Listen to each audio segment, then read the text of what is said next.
ऋणमुक्ति श्री गणेश स्तोत्रम विनियोगः।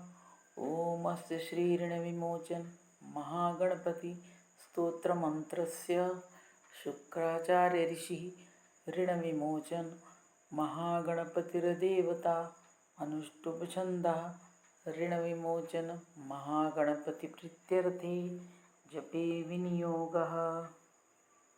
स्तोत्रपाठ। ॐ स्मरामि देवदेवेशं वक्रतुण्डं महाबलं षडक्षरं कृपासिन्धुं नमामि ऋणमुक्तये। महागणपतिं वन्दे महासेतुं महाबलम् एकमेवाद्वितीयं तु नमामि ऋणमुक्तये। एकाक्षरं त्वेकदन्तमेकं ब्रह्मसनातनं महाविघ्नहरं देवं नमामि ऋणमुक्तये।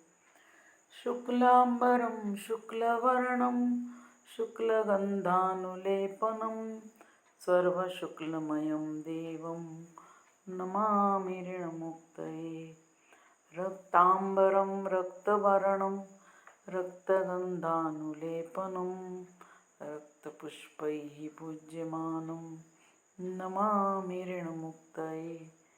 कृष्णाम्बरं कृष्णवर्णं कृष्णगन्धानुलेपनं कृष्णयज्ञोपवीतं च नमामि ऋणमुक्तये।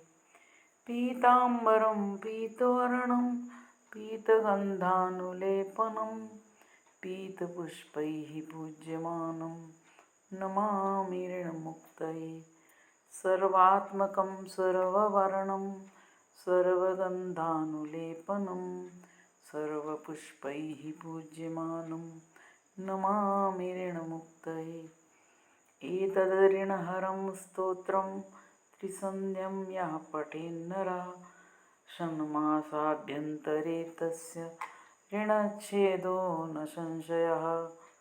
सहस्रदशकं कृत्वा ऋणमुक्तो धनी भवेत् इति रुद्रयामले ऋणमुक्ति श्रीगणेशस्तोत्रं सम्पूर्णम्।